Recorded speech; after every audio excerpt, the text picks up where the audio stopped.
Everyone welcome to my channel. Hi, আমি সাবনা। তোমরা সবাই কেমন আছো বন্ধুরা? আশা করছি ভালো আছো, আর আমি তো খুবই ভালো আছি। সবার আগে সকলকে জানাই ঈদ মোবারক। তোমাদের ঈদ কেমন কাটলো আমাকে কমেন্ট করে জানাতে ভুলো না কিন্তু। সকালবেলা ঘুম থেকে উঠে নিয়ে মনটা খুবই খারাপ হয়ে গেল, কারণ সকালটা শুরু হয়েছিল বৃষ্টি দিয়ে।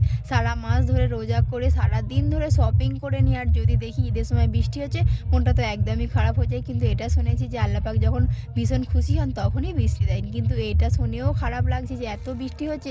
ঈদের দিনকে একদম ভালো লাগছিল, বাচ্চাদের না ভালো ড্রেস পরাতে পারবো, না নিজেরা ভালো ড্রেস পরে একটু ঘুরতে যেতে পারবো। আমাদের এখানে নামাজ ছিল 8টায়, কিন্তু বৃষ্টির কারণে 8:30টায় করে দিয়েছে। ঈদগাতে নামাজ হওয়ার কথা ছিল, এত বৃষ্টি হচ্ছিল, তাই বৃষ্টির কারণে আমাদের মসজিদের নামাজটা কমপ্লিট করতে হলো। আমার হাজব্যান্ড নামাজ পড়তে চলে গিয়েছে, আর আমি মেয়ে সবাই মিলে গোসল কমপ্লিট করে রেডি হচ্ছি, কারণ আমার হাজব্যান্ড আবার রেগে যাবে রেডি না হলে।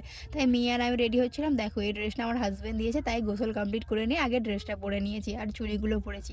বলো আমাকে ঈদের দিনকে কেমন লাগছিল? ভালোভাবে সাজিনি, মনটা খারাপ ছিল। চলো মেয়ের সঙ্গে ঈদ মিলে নিই, আর তোমাদের সকলকে জানাই ঈদ মোবারক। ঈদ কেমন কাটলো কমেন্ট করে জানিও। Bye bye.